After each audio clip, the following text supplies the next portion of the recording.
Hello and welcome back to another episode of the Cookie Jar Golf Podcast. I am Tom Mills and I will not be on this episode today. However, I'm just going to throw a little cover on this one because Sam sat down with Stephen Proctor and it's a really good podcast. But unfortunately, Sam didn't have his microphone to hand, so he recorded this with his AirPods. So the audio levels aren't quite as good as we're used to on this podcast, but the content is brilliant, so it's worth sticking around and listening to. And we're releasing this podcast in the week leading up to the Open, which is going to be so amazing at St Andrews, the 150th at St Andrews. And we're going to be there at the Sander Clubhouse, and you can get tickets to come to the Sander Clubhouse at www.sandergolf.com. Eric Anders Lang's going to be there. We're going to be there with Dan Davis, Gordon Smart, Sam Hardacre. It's just going to be a week-long party going on at the Sander Clubhouse. So if you haven't already, go and check it out. You can buy tickets over there at sandergolf.com.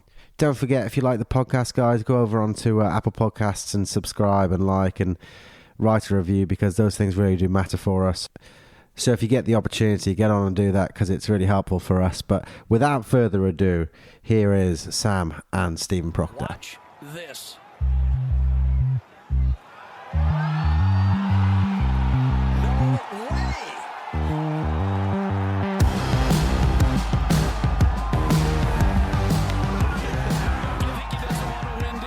So, Stephen, welcome to the podcast.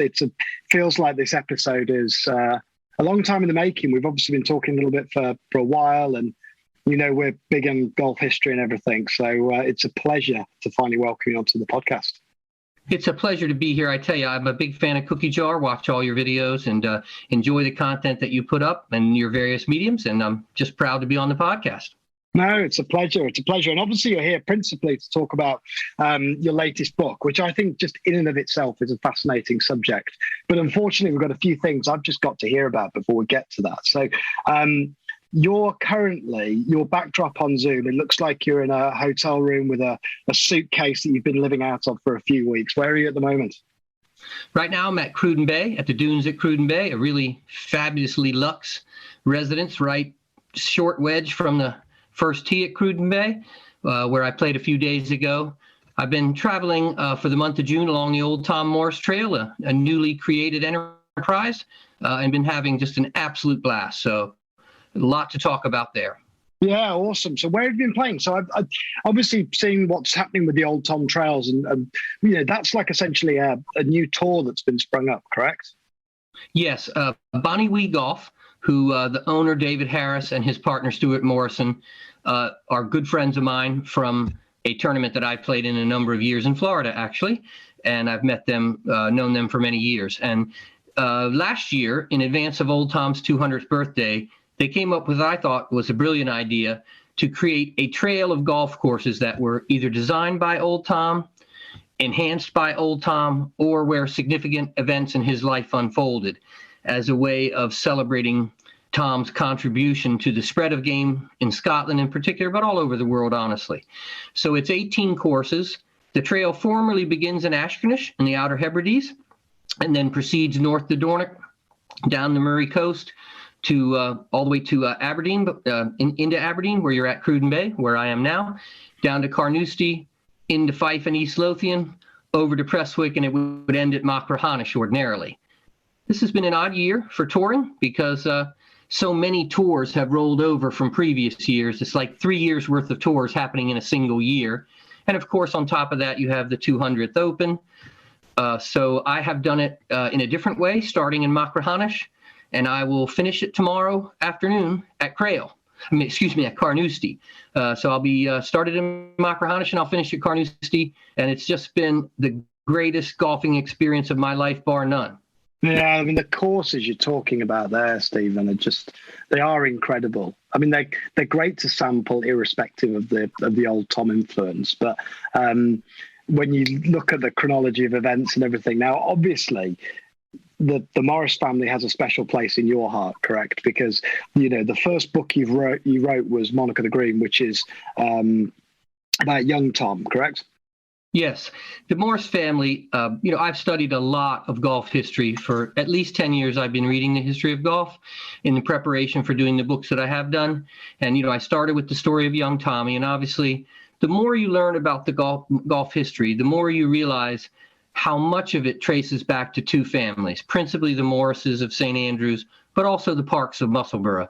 And my particular fancy have been the Morrises of St. Andrews. Others are more interested in Musselburgh, including my friend Connor Lewis of the Society of Golf Historians. But I love the Morris family, and I'm just, you can trace almost everything back to Tom or his son, and in particular Tom. And so this experience of going along the trail, I'm not an expert in architecture. I know quite a lot about history, and I've read a lot about architecture, but I'm not an expert in architecture. And it's been really just a wonderful experience to immerse myself in old Tom Morris, creator of golf holes. Because what I've been trying to do as I've gone along this trail is to see what exactly was old Tom's style as a creator of golf holes. What were his gifts? What did he appreciate in the game of golf, particularly Scottish links golf? And that's just been a truly eye-opening experience and an absolute ton of fun. Yeah, I mean, you like you say, you link things, all the kind of watershed moments in the game all tend to sort of come back somewhere to those families, don't they? Be it the emergence of greenkeeping as a profession, or course architecture, throwing sand down on the greens, the emergence of the gutty ball, all of these things are all sort of happening around, the Morris family at the same time, challenge matches, the birth of the Open. I mean, it really is staggering. What kind of got you into history? Because you had a life before golf, correct? Like, golf wasn't something that you've always been working and been around, right? This is sort of fairly, not recent, but it's a chapter of your life. Yes, I played golf for 1 year as a teenager with a close friend of mine, and I suffered an injury, and then I never went back to it. So I didn't take up golf again until I was 41 years old. And I just recently celebrated my 65th birthday playing in the Gents Open at Cullen, which was a great way to do it. So I took up golf seriously at the age of 41. At that time, I had a career in newspaper journalism, principally as an editor. I was a senior editor at the Baltimore Sun in Maryland, and I became managing editor at the San Francisco Chronicle. And then eventually I became managing editor and acting editor at the Houston Chronicle. But during the latter part of my career, it became pretty clear to me that at least my personality, I didn't think I could last as a happy newspaper editor, as the business was changing so much and really being more or less destroyed by the onset of the internet, the traditional journalism that I got into it to do. And I began to realize probably around 2002 or 2003, when I was in San Francisco, that I was going to need to find something else to do if I was going to continue to be a happy person. And I settled for every reason on golf history. I decided, I love golf now. Whenever I start anything new, I always read the history of that thing. It's just the way I am. So I had been reading about the history of the game, and I thought, I think I could do something different than what's being done in this history of the game. A lot of it is really incredibly well-researched and informative, but not much of it is easy to read that isn't in some way, I don't know how to describe, isn't in some way cross over a line between true history and novel. So even the really fun books to read include made-up conversations, include scenes that the author invents because he's pretty sure from his research that it would probably have been like that. I thought golf needed real history that was told as a story. And that was my particular area of expertise in journalism, was telling true stories in a narrative way. And so I thought, I could bring a little something to golf history. And I started just researching just to inform myself to the point where I could maybe take on a story when I found one. And the first story I found was visiting St. Andrews. Anybody who starts to read about golf history, of course, is not very long into it before they're desperate to get to St. Andrews. And I went there in 2005. And I've told the story before, so I'll make it short. I saw the statue of Tommy. I realized that it had been built by every golfing society that existed in that age. And I just wondered why a really class-conscious society, in a class-conscious society, why would nobles and gentry dip into their own pockets to build this giant monument to a young working-class kid? It must have been a great story. And I just set out to tell that story. As I did that, it dawned on me very quickly that there was a much bigger story at play here. And that was the story of how does a game that has been played for 400 years, virtually with no change of any kind, little change, within a 50-year period, suddenly become one of the relatively few games that's played worldwide. Who's responsible for that, and how does it happen? And I suddenly realized that there would be two books. The first thing that happens, of course, is Tommy comes along and becomes a superstar, and he begins to get the people outside of Scotland interested in competitive golf. And after that, the game is seized on by Englishmen. And when Englishmen seize on the game, you get this great rivalry between England and Scotland, which is true in every sport they compete at. And it really helps spread the interest in golf among the masses in England who had never been grown up playing it the way Scottish children did. All Scottish children played golf, makeshift golf. It had to be, but they all played. In England, you played cricket or you played football. You didn't grow up playing golf. You'd never even heard of golf. So it was when there were heroic performances that people started to get interested in it. And the first English performance of a real heroic nature is the amateur John Ball winning the Open Championship in 1890 as the first non-Scot to do it, and very importantly, the first amateur. Yeah, I mean, you touch on a few things there. I mean, that whole class thing, with some on the kind of list to talk to, because it's one of the things that sort of goes on throughout the latest book, The Long Golden Afternoon, this sort of battle between professionals and amateurs. But just coming back to, obviously, young Tom, Monarch of the Green, your first book there, and him being this huge superstar. I think it might have been David Normoyle that when we did the Palmer pod with him ages back, he sort of likened it almost to, a Tiger Woods-like figure that had just died, at the absolute prime of his career. And I think a lot of people, it's hard to understate, I guess, the significance that had really in terms of, shaping the world of golf, right? I mean, the butterfly effect there had, things been very different. I seem to remember when we looked at the North Berwick film, that whole sequence of events of him travelling with the boat across the estuary and back to Fife, and had things have played out differently, he would have almost certainly played more golf. He would have almost certainly continued in the footsteps of his dad. And is it fair to assume the game might have looked a little bit different, perhaps? Certainly, the record books would. Tommy won 4 Opens by the time he was 24 when he passed away, and I think Harry Vardon would certainly not be the number one winner of Open Championships had Tommy survived even into his 30s. Most people didn't have long lives in that age. Most people, I think the average life expectancy is probably something in the high 40s or early 50s. I can't remember the number off the top of my head. His father lived to a very unusually long age, survived every member of his family, except for his grandchildren.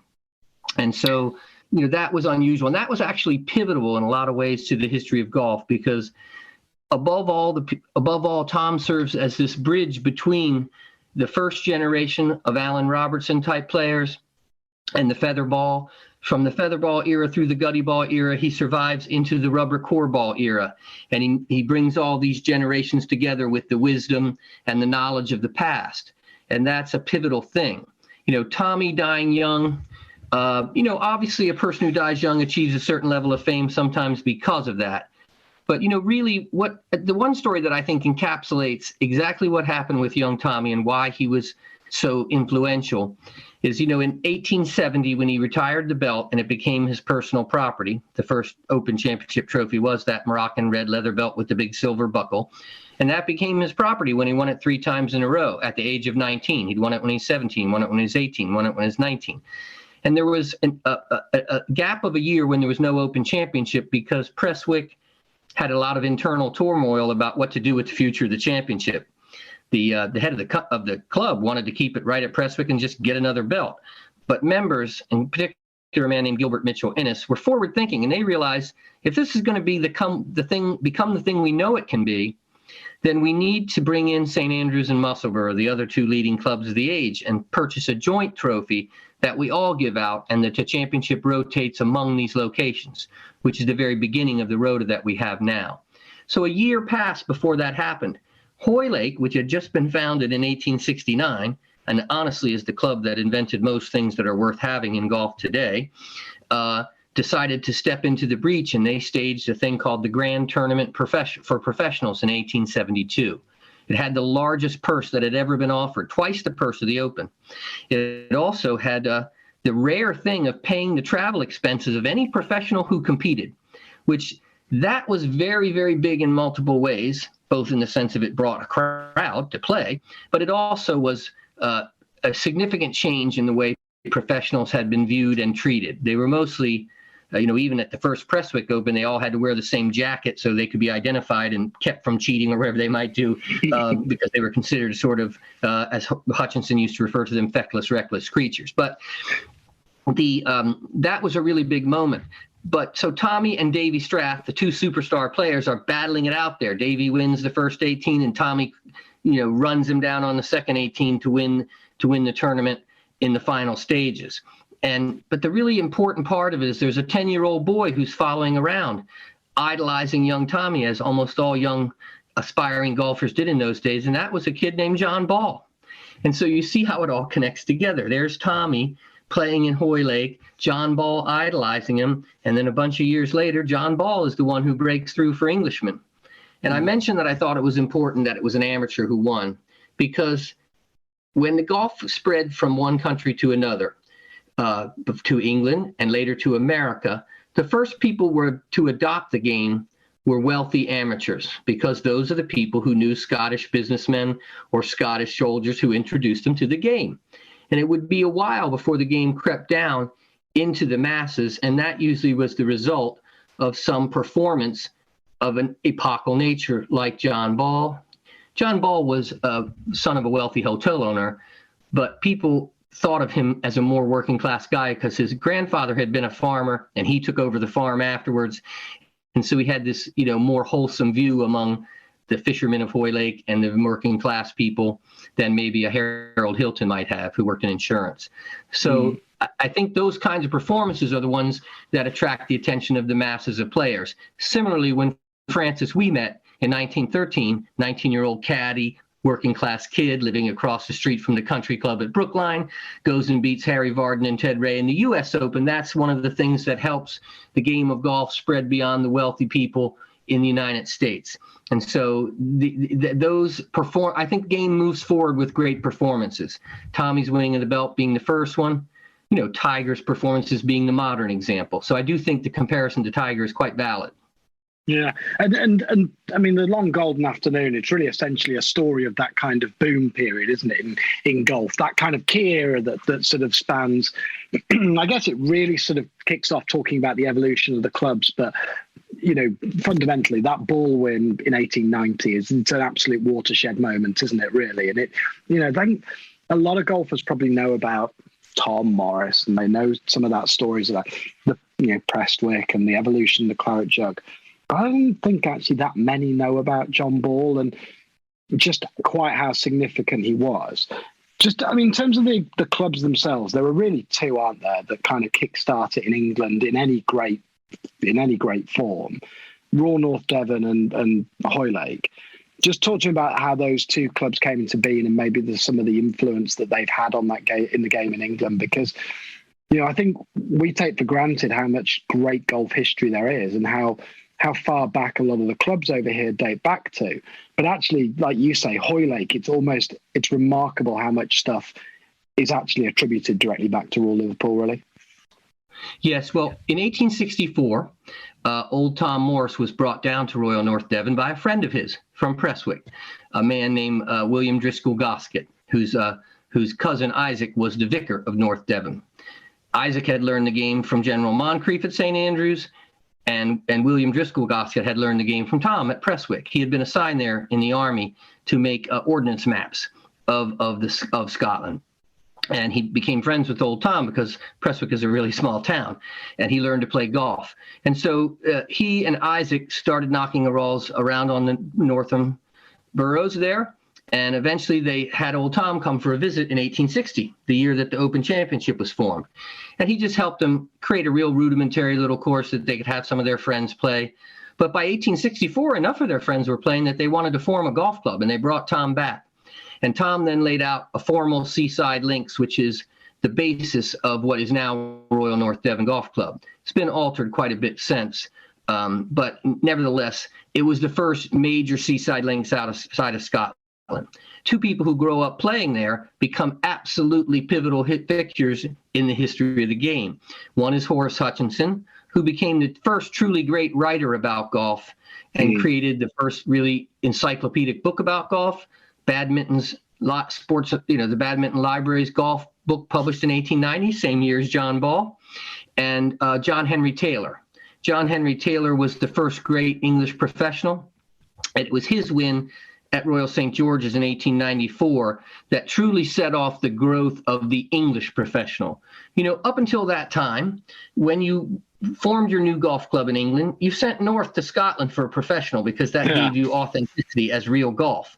But after John Henry Taylor, you start to see the development of English professionals, Tom Varden, Harry Varden, and others. And then it isn't very many years after that an English club has an English professional instead of a Scottish professional. So that was another watershed moment, the first English professional to win an Open. But the growth is so incredibly fast after Ball's win in 1890. A lot of the Scottish club makers, in particular Willie Park Jr., had to stop playing golf after Ball won the Open in 1890 because they didn't have time to fill the number of orders that were pouring in from south of the border for clubs, for balls. I think there was something on the order of 230 golf clubs.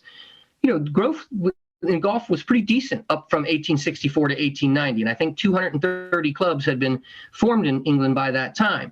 But between the time John Ball wins in 1890 and the outbreak of war in 1914, the number of clubs grows from 200 and something to 1,100 and something. So golf is growing at just a massive pace, so much so that the golfing annual has started to help you keep track of all the new clubs and where you can find them and where you could stay and how you could play them and what the fees were.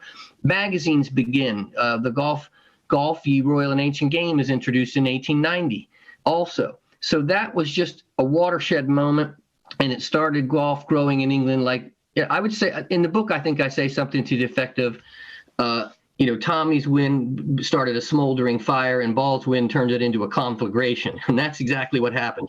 So it really just started going nuts all over England. And of course, England at that time had amassed the world's largest empire. And a lot of the people who went out to serve in the empire, in particular Scots, would take the game of golf with them to South Africa, to India, to all sorts of places, Australia. And in this way, the game starts to become worldwide. And toward the end of that period, Golf, Ye Royal and Ancient Game evolves into the magazine Golf Illustrated. And by the time the war broke out, Golf Illustrated had a worldwide circulation that included Canada, all the countries I just named. So, it's a period of amazing growth. And the long golden afternoon really is golf's coming of age story, because everything that you think of as modern golf unfolds between 1890 and 1914, or even a little bit before that. Hoylake being the epicenter of it all. Hoylake starts the amateur championship in 1885. Hoylake creates the first international match in 1902. Between Scotland and England, which is that's the little seed that becomes the Ryder Cup, that becomes the Walker Cup, that becomes Curtis Cups. All these and things. They had the first iteration of the Walker Cup as well, don't forget. I think it wasn't called the Walker Cup, but it was that first kind of, across the Atlantic. Hoylake was an amazingly forward-thinking club. And of course, Hoylake itself was started by a Scotsman who talked his English friends into playing golf, a guy named John Muir Dowie. So, and the club was laid out by old Tom's brother, George. George's son, Jack, became the first professional and stayed there all his life. So you see how then the whole web goes right back to the Morris family, both at North Devon and at Hoylake. And John Ball, earned a lot of respect among the Scots. And in particular, his principal rival, Freddie Tate, the great Scottish player, the great Tommy of his own age, loved John Ball because John Ball was steeped in the Morris family and the traditions of St. Andrews as much as any English golfer possibly could be. It's mad, isn't it? It does feel like we're sat here now and it's almost fate. But, those moments in history that you link back to Hoylake, it is quite remarkable, isn't it?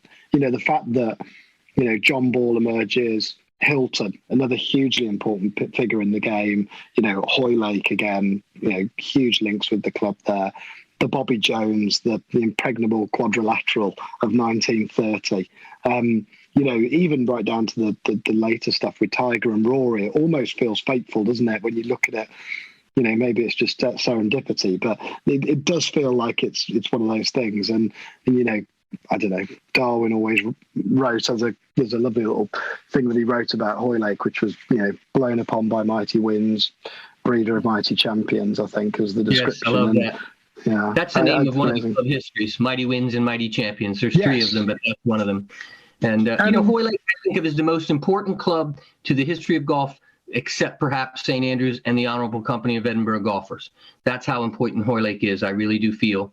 And one other thing I think is worth noting is that after Hoylake formed the Amateur Championship in 1885, the very first thing they did was to approach St. Andrews and ask them to take charge of the championship, because those men understood intuitively that if the amateur was going to be taken seriously, it needed to have the imprimatur of the Royal and Ancient. The Royal and Ancient was never much interested in governing golf. It was pretty much forced on them by the golfing world, in particular the English. Which I think one of my other joke lines is in the book is it's the first instance in recorded history where the English demanded to be ruled by the Scots. But the truth of the matter is that Hoylake understood the essence of it. That would become what is true, that St. Andrews was the home of golf. And if their championship was going to be accepted by the world of golf, then it would need to be run by St. Andrews to be truly accepted. And so how smart and forward thinking do you have to be as wealthy and accomplished men yourself to understand and see that? And I think Hoylake has to get an awful lot of credit for that action. And that is part of what ultimately leads in 1897 to the Royal and Ancient accepting that it must be the governing body and guiding light of the game and forming the rules committee and taking over the administration of the game and eventually the administration of all the championships. But I think that little seed planted in 1885 when Hoylake approached them to take it over is the beginning of getting a ball rolling that gives us what we have today, which is the Royal and Ancient governing golf all over the world except the United States. So am I right in thinking that because I've forgotten this part in the book, but that the RNA first took on the management of the amateur before they were ever the full custodians of the Open Rota? Because previously Correct. It would have just been a shared duty among those three clubs, that it's something they ran equally, right? So the first tournament they take on is the Amateur Championship, even though the amateur comes obviously much later than the Open. Yes, that the Open really began at the absolute beginning as entertainment for the autumn meeting of the club. So, entertainment meaning an opportunity to gamble, because gambling is the lifeblood of golf since the beginning and always. And I think it's kind of interesting now that we've gotten to the point that you can have legal gambling on golf, because everything about golf at the beginning is gambling. The great matches were really set up for gambling. You had to have something to do at your autumn meeting besides your own playing for the medal. And one of the things they did was to have these professional matches, in part because professionals were so much more highly skilled than amateurs at that age. And that's the other epochal thing about Ball's victory. For most of golf's history, amateurs lagged so far behind the professionals that they sneered at it. It was laughable. Some of the scores that amateurs put up in the early Opens are just absurdly high. Half the time in the early Opens, the amateurs didn't return a card because they were too embarrassed to write down the number that they actually scored. So when Ball becomes an amateur who can actually win, that really changes the game. And Horace Hutchinson makes great note of it in his memoir. And of course, it introduces this whole age, about 10 or 15 years when amateurs are quite competitive. 3 Opens are won by an amateur in a 10-year stretch, which is pretty amazing. 2 by Hilton, 1 by Ball. And between 1890 and 1900, Ball wins in 1890, Hilton wins in 1892, Hilton wins again in 1897. And, Hilton threatened two other times he had the championship right in the palm of his hand and let it slip away from him. He might have won 4, which would be just a staggering accomplishment. And, when golf moves to America, the same exact thing happens. There's a period in America where 3 amateurs win the Open to begin. And, in the 1910s, Jerome Stephen Travers. McDonald, was he amateur early winner of the He was Open? an amateur. He only competed in. He didn't win any Opens, but Francis Ouimet is one of them, and the others are slipping my mind right at this moment. But there are 3 amateur championships, won in a 10-year period, again by Americans, and it's kind of a pattern that gets repeated where the amateurs are very competitive, and then eventually they get overtaken by the pros. And the last really great amateur being Jones himself, able to beat professionals. Not many after that could, but it really helped the growth of the game because it kept the upper crust interested in competitive golf and in professional golf, which they might not otherwise not have had that much interest in. One of the reasons that St. Andrews is interested in taking over the amateur championship is, amateur golf was more interesting to the wealthy men who ran the game than professional golf, which they thought of, as a game played by, lesser mortals. Yeah, and that kind of, how do you think throughout this period of the book, how do you think that the relationship between the professional amateur game goes? Because where does it in 1914, where you come out of that kind of era of golf's booming age? Do you think that relationship between the professional and amateur is in a healthier position? Is it if anything more? Is there more rivalry? Is it more toxic? I don't know. There's always been that massive separation, hasn't there, in the game? There had been for those years. I do think that it starts with Old Tom and with Alan Robertson before him. They were men who won the respect of the wealthy men that they served in a way that a lot of other professionals did not. In particular, Old Tom. And John Henry Taylor, James Braid, and Varden were all people who earned the respect of the gentlemen they served at their clubs, partly because they became educated men, in particular John Henry Taylor. Their behavior was very dignified, and they raised the image of the professional significantly during this period, in particular John Henry Taylor. There's a great quote in Andrew Kirkcaldy's memoir, him being a professional who followed Old Tom as the person who held the flag for people finishing at St. Andrews in the tournaments. And he says, look what you've done, John. Basically, you've made all of us have this life. John Henry Taylor started his life as a bootblack for the Hutchinson family, okay? Mm-hmm. And then he earned enough money in his own lifetime to send his own son to Oxford and to watch his son compete in the university match, which he notes in his memoir as one of the proudest moments of his life, going to watch John Henry Jr.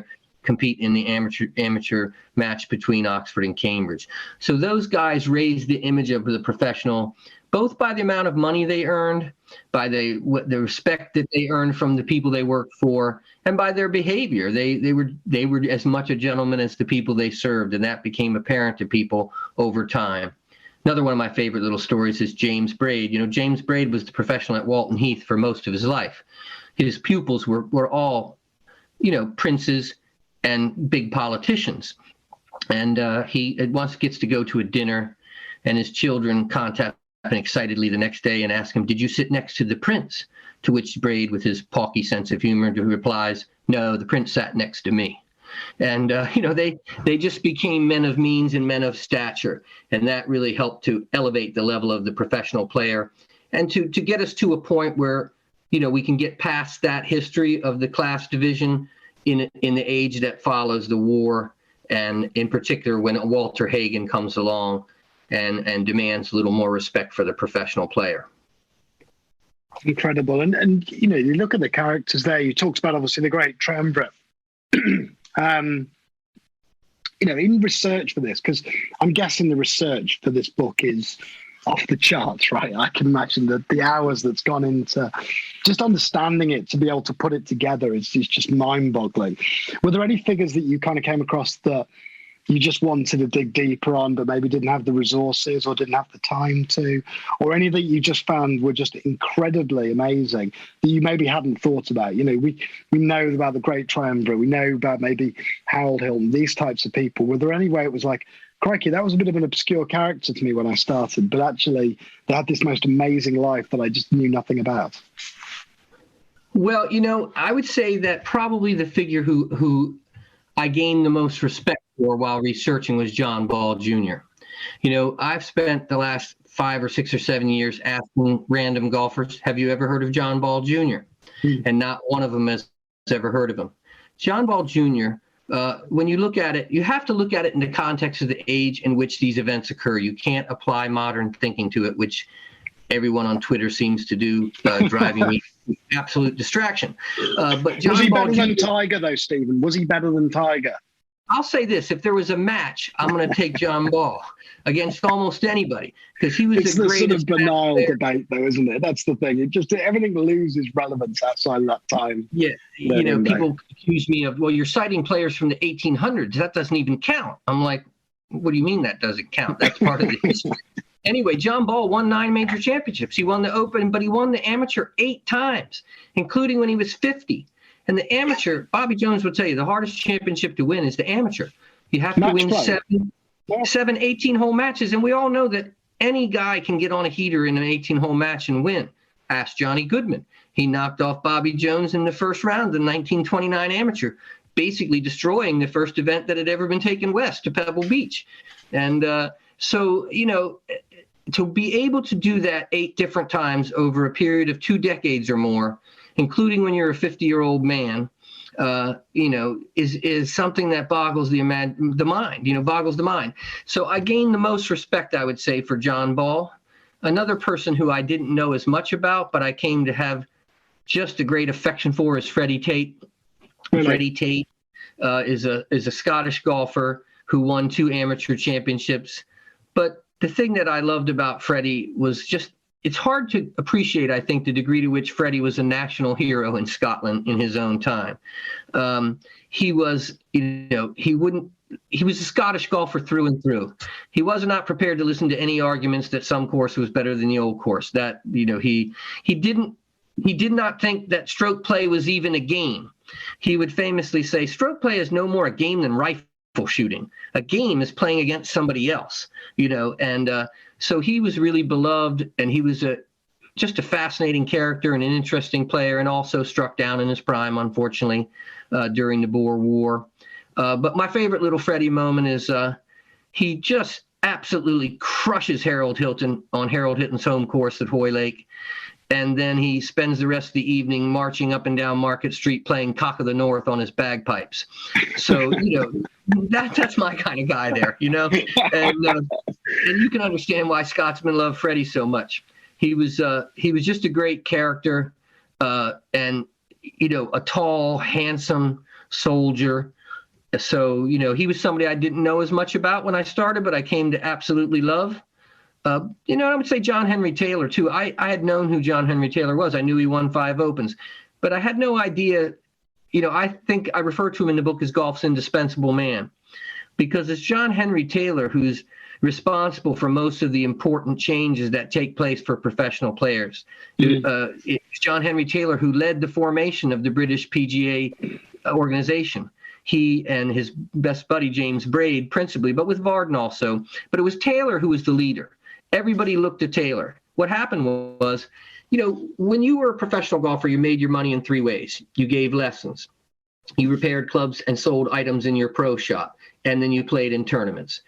But hardly anybody could get money in tournaments because only 5 places paid. So if your name wasn't John Henry Taylor or Harry Varden, you weren't making much in a tournament. You needed the pro shop above all things to make money. And then around the early 1900s, clubs got this enterprising idea of taking the pro shop away from the professional and selling it to the highest bidder, which of course would never be the professional golfer. They didn't have that kind of money. They were scraping by in the main. And everybody immediately turned to John Henry to do something about it. And Taylor and a number of other men wrote letters to the editor decrying the practice. And the result was the formation of the Professional Golfers Association. And Taylor was so respected by people, and in particular by big newspaper proprietors, that the News of the World put up money for a match play championship that would be conducted under the auspices of the PGA that he had just formed. And they also put up the money for all these qualifying tournaments all over Britain. So you had to earn points to get into the big event. But what it did was create a tournament series, a basic schedule, for the very first time. Up until that time, tournaments were entirely random. The only professional tournament that was guaranteed every year was the Open. Clubs would host a tournament once in a while, particularly if the Open was nearby and there would be an easily accessible field, but it wasn't something that was guaranteed. And what that did was give the mid-level professional an opportunity to earn money in tournaments to help supplement his income. And of course, John Henry and the PGA eventually beat back this notion of selling the pro shop to the highest bidder and preserve the actual income of professional golfers so they could continue to do the work they were doing. So I hadn't realized what an essential figure John Henry Taylor was to the growth of golf worldwide and in England. And as I say in the book, I refer to him as golf's indispensable man, and that's 100% true. And did you know there's so many people that just wouldn't know that? And, you know Taylor, Varden, Braid, and you know the names and you see the legacy, but you don't necessarily understand all the sort of details that sit behind it. So I suppose it's the amazing thing about, it's back to that nature of what, would be totally different if we didn't have these figures around, and you don't know how lucky you are sometimes. The book itself, The Long Golden Afternoon, where does the title come from? It comes from a biography of James Braid that was done by Bernard Darwin. If you're going to steal a line, he's a good guy to steal it from. Yeah, we know that, by the way. We are never short of plagiarizing Darwin's work. Yeah, so I had originally had a different title, which honestly was also taken from Darwin, because my favorite moment in this book is the 1899 Amateur Championship between Freddie Tate and John Ball, which is just an unbelievably thrilling match. And Bernard Darwin, to his dying day, thought that was the greatest golf match he'd ever saw. And he has a long quote about it, which appears in the book that begins, "One must be allowed to be a little obstinate about the gods of one's youth." And I originally was going to call the book The Gods of Our Youth. But then as I finished writing it, and really as I showed it to some friends and test readers, they said, well, that sounds like a book about golfers when this is a book about an age. And I realized that's such a true statement. I need something that means a book about an age. And so I was happened to be rereading a small section of Darwin's biography of James Braid. And he's talking about the tail end of Braid's playing career. And he says, and then came the war, and the long golden afternoon was over. And I thought, bingo, there's the title, The Long Golden Afternoon, because that captures the sense of an age. And this book really is the story of an age, the age in which golf grows up, essentially, and becomes the modern game that you know, both with, the formation of the rules, the evolution of new equipment, the introduction of a new ball, the introduction of new types of architecture to address the new ball, and all the things that are part of the modern landscape of golf all happen between John Ball winning the Open in 1890 and the outbreak of the First World War. And so I really thought that was the perfect title for this book, because it really is a long and golden afternoon, both competitively and in terms of the way the game evolves and changes and spreads around the world. Well, we're in a bit of a rich flurry of interviewing golf writers and journalists at the moment and doing some podcasts with them.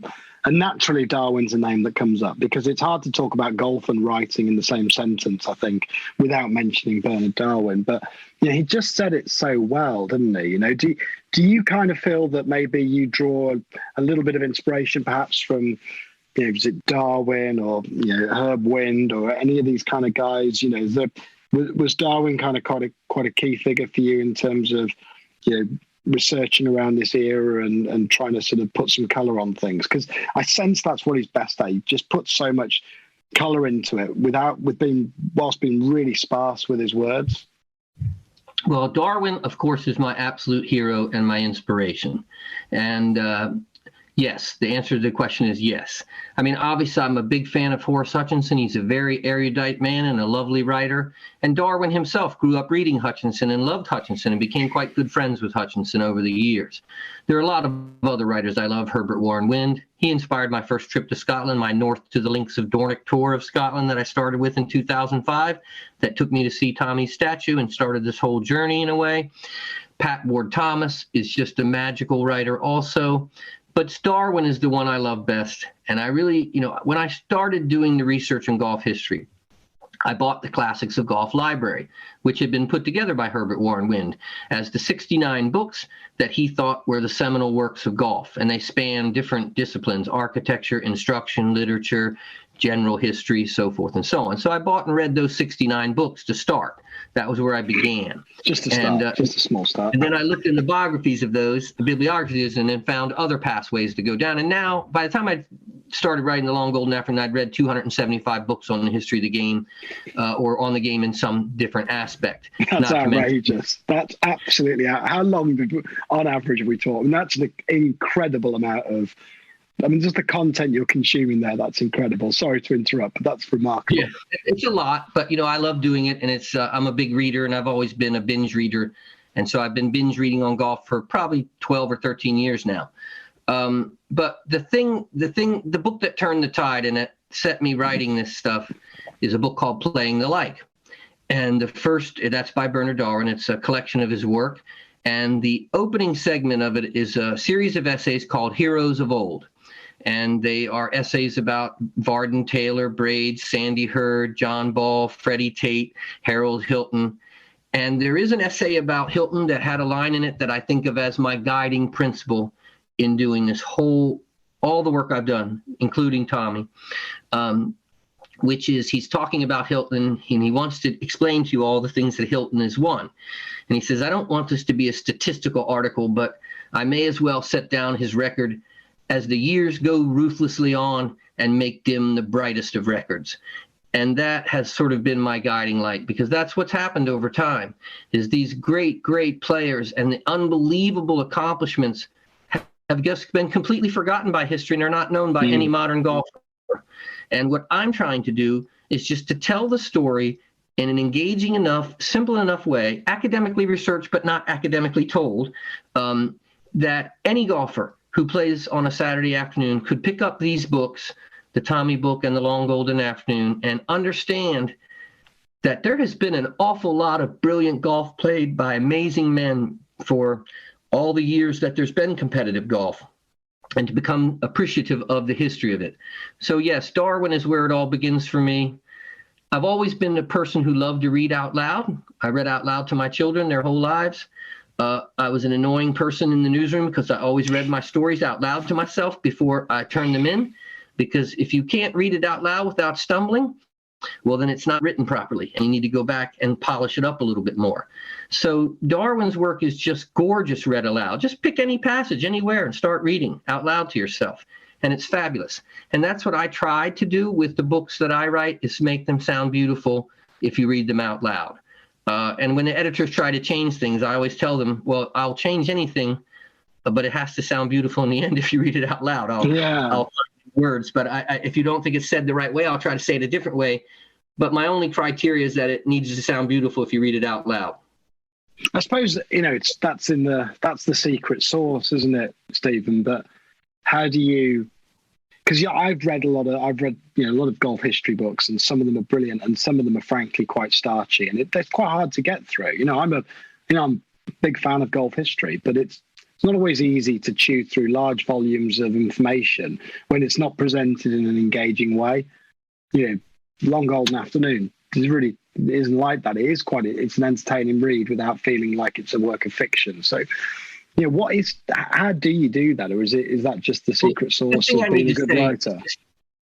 Well, I was very blessed in my career to be able to have great opportunities to learn to do narrative storytelling in this way. One of which was that I received a fellowship at Stanford University in California, where I got to go there for a year and study in the Wallace Stegner fiction writing program, which Wallace Stegner, and I'm sure not many people in the United Kingdom have heard of him. He was a very famous writer of fiction about the American West. And Stanford has a program for narrative writing named in his honor. And I was accepted into that program, and I spent a year studying the techniques of telling a fiction story, but with the goal of using those techniques to tell a true story. And so then I spent 15 years of my journalism career after that specializing in what would be known in that field as literary journalism. In other words, a true story that's told as a narrative, like The Long Golden Afternoon or Monarch of the Green. And so I felt like when I started doing the golf history, I felt like, well, that is a skill I have. And of course, I was aware from reading 275 golf books that some of them can be very difficult to get through. But I did want to say one thing. If it had not been, I'm not a foundational historian. I'm not a person who's digging through the record books to discover what the history was. It's those people whose books can sometimes be difficult to read who are doing that work. What I'm trying to do is to be a teller of golf story. And I read all those books, and I then have the knowledge and the little knack of being able to translate that into a way that you, as an average golfer, can understand all the amazing work that these historians have done. And if you look at the acknowledgments in the Long Golden Afternoon, it begins by acknowledging a historian named Peter Lewis, who has, Peter Lewis looked up every tournament that occurred between 1894 and 1914 and collated and analyzed all the results. And if he hadn't done that, I probably couldn't have written this book. Yeah. But so I need to acknowledge that I would never be able to do what I do as a teller of golf story if it weren't for the people who were doing the foundational history that, sometimes is just not as easy to read as what I do.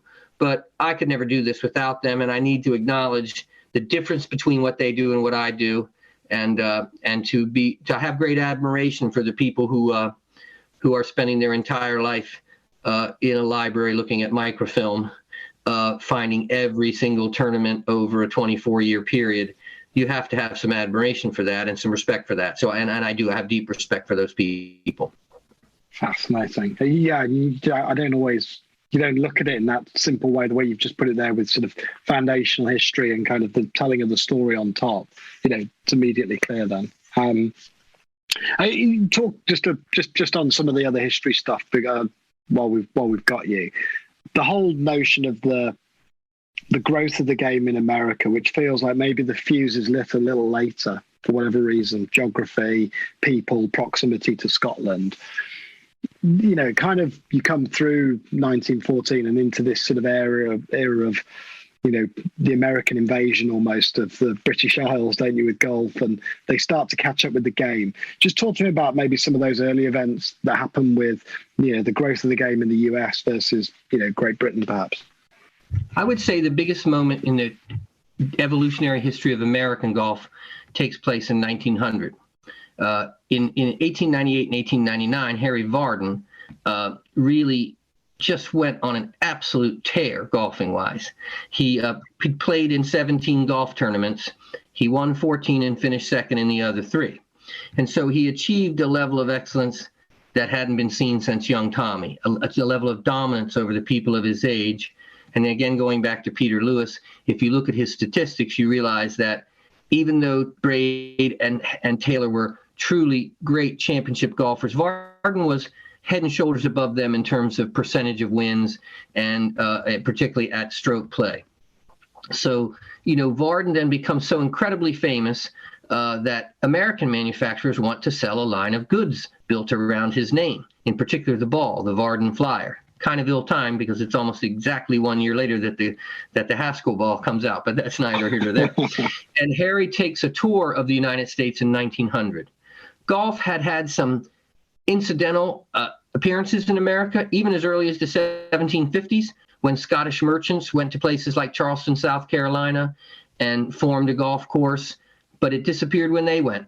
And that same was true at a few other places in the United States. The first place where golf really stuck in America was at the famous, still operating St. Andrews Golf Club of New York.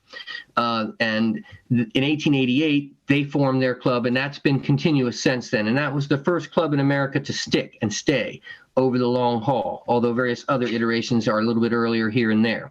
But nobody stuck like them. And it was then 2 years later that Harry Vardon toured the United States. I forget the number of matches he played, but it was a staggering number. And he would play his ball against the 3 best Americans you could have. And he would beat them 90% of the time. I think he lost twice in his tour, which is both to a guy named George Nicol, who was an expatriate from the United Kingdom. So that really helped to spread the game of golf in the United States. And one of the people whose attention was captured by that was a little kid named Francis Ouimet. And when, Francis Ouimet's victory in 1913 is the epochal moment in the early history of American golf. And, that makes the front page of newspapers all over the nation. And from 1913, I think there were 250,000 golfers in America these numbers I may be wrong on. I'm doing this from memory and I'm traveling without notes. When he won in 1913, and by the time the war came, there were 2 million. And, Wow. the numbers in America were just, obviously America is such a bigger country than the United Kingdom.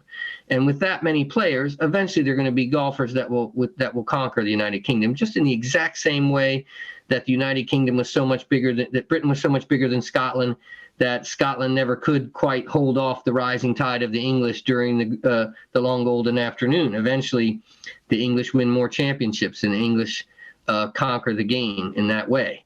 But my big result from the whole thing is that didn't matter if the Scots or the English won. It was the game that won. It made the game popular, made the game go worldwide. And of course, it's still Scotland everyone wants to go visit. It's still the home of golf people want to go play at, even though English may have won the war. But, the golf spread like crazy in America after Harry Varden's tour, and in particular after Wee Met's win. And it was Wee Met's win that was one of the things that inspired young Bobby Jones. So, and just in the same exact way that Tommy's win inspired Johnny Ball. So, history has a way of repeating itself as we move along. Doesn't it? Yeah, it's just strange. So strange. So I think that Varden's tour in there, and then he came back again in 1913, obviously when he was beaten by Francis, with his buddy Tenray from Jersey. Jersey is not actually, they're not Englishmen. Harry Varden is always considered the greatest English golfer, but he's not actually English. He's from Jersey. And if the Isle of Jersey had been able to put up its own international team, they would have been pretty good because they would have had him. They would have had Ted Ray, Percy and Audrey Boomer. They would have had a number of other players that were great golfers. And one of the things that even the press speculated about was, what if Jersey had its own team? And Jersey and Guernsey. Because there were some pretty good golfers from that area, Tom Varden being another one of them. So, but those two tours by Harry are the thing that really helps to spread golf worldwide. And I think it's difficult for a modern person to appreciate the fame that Harry Varden had at that time in the exact same way that it's difficult to appreciate the fame that Tommy enjoyed. Harry was just epically big in the United Kingdom and everywhere else in the world. And so Varden is such a pivotal figure in the growth of worldwide golf. And once again, if you look at the history of golf, it's always performance on the field that moves the needle, nothing else. Performance on the field is what moves the needle. And when Varden wins 14 times in 17 tournaments, well, that gets noticed. And then a lot more people want to play, and it's just how the game grows. Yeah, and the great figures that have again moved the needle most recently. Look at Tiger, and it's done on the field, and performance just eclipsed anything else that was out there, and in there almost creates the closest comparison, I think, really, in terms of booming golf in that era. That's how you as a modern player can understand the impact of Tommy or the impact of Harry Varden. Just look at what you've seen in your own lifetime. You've seen the next epochal performance. That was Tiger Woods. You've seen all that. That is exactly how the history of the game is unfolded.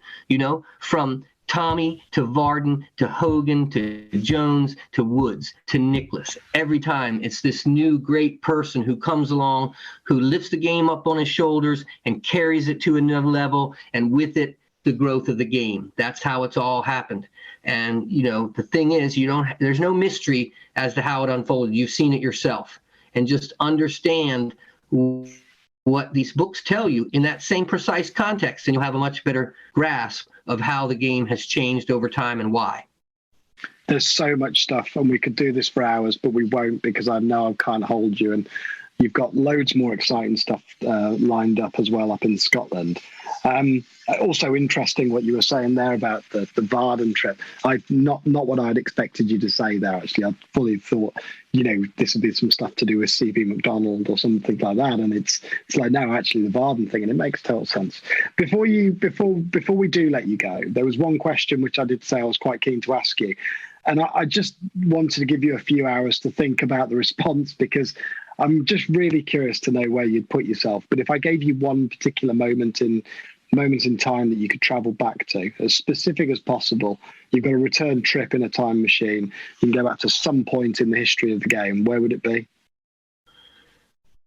Well, I would like to choose two, but my first one would have to be to go see Tommy shoot 149 at Prestwick in 1870 to claim the belt, to make a 3 on a 578-yard opening hole. Wouldn't you have liked to see that? That's a good one. I'll give you. That's a good one. Yeah. Without doubt, that's the greatest single hole ever played. I mean, there's nobody that can equal that. The other thing, if I could choose one, it would be to be in the crowd in 1899 during the final of the amateur championship between John Ball and Freddie Tate, which was really the high point of the great battle between England and Scotland for supremacy on the field in the amateur game, at least. And, the moment that I would love to witness is on the 17th hole. And if you look at my book, there's a painting on the back of this that I commissioned from a British artist because I love this moment so much. Freddie Tate is one down in the match. Yes, Freddie Tate's one down in the match, and they come to the Alps, the 35th hole of the 36-hole final.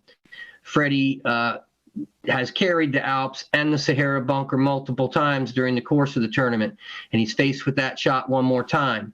But this time, of course, it's been raining all week. The bunkle's ankle deep in water. You didn't get relief from water in those days. In addition to the game being harder, the rules were much brutally more tough now than they are now. So Freddie doesn't carry. His ball lands in the Sahara bunker in ankle deep water. And his choice is surrender the match and the championship right this minute, or wade into the water and play. And, gosh, wouldn't it have been something to be standing there in the crowd, anxiously awaiting the ball to stop, bouncing on the little waves that Freddie made as he waded into the water, and see if he could get it onto the green and continue the match. And then right after that, John Ball's ball is in the dirt. He didn't carry either. He's in the dirt, but he's like 2 inches from the big sleepers that prop up the bunker. And he doesn't even carry a niblick or anything. He just hits it with a mid-iron. He hits out of the bunker with a mid-iron and is able to lift it up in the air with that club. So I think to be standing there at that single moment when Freddie's playing that shot would be my close second choice. Wow. And I've actually got the book next to me. I can look it up. It is incredible, isn't it? It would almost be like a sort of an older version of the Van de Velde stuff at Carnoustie. Stephen, you've been a fantastic guest for the podcast. Hopefully we can get you on to talk more as well. Your knowledge of the game is unbelievable. It's crazy. And whilst we've jumped around across a lot of characters there, I really hope it does spur people on to go and buy that book. I think it's fantastic. Your first book, Monarch of the Green, was shortlisted for the Herbert Warren-Wind Award, correct? It was nominated. It was shortlisted for the Telegraph Sports Book Award for Best Sports Biography in Britain, which I was very, very proud of for a first effort. Yeah. My goal this time is to win. I'm somewhat competitive, even though I'm a lousy player. I still am competitive. And I was honored to be shortlisted, but I sure would like to win. Well, we will be rooting for you, but I would definitely urge people to go and look at it. And for anyone that hasn't been following you on Twitter, it's worth seeing your dispatches from various different stop-offs on your way. So just we'll put your Twitter handle and stuff in below in the description so people can go and check you out and follow. But thank you so much, Stephen, for finding the time. And we can't wait till we next get you on the pod. I'd love to do that. Love to talk even more about the Old Tom Morris Trail, and in particular about some of the little places that people don't go and miss the whole heart of Scottish golf, if you ask me. Yeah, perfect. So that's enough discussion for another day. Take care, my friend. Stephen, thanks very much, mate. And I'll let you disappear now, but that was really good. Thank you very much. You're welcome, my friend. Take care. This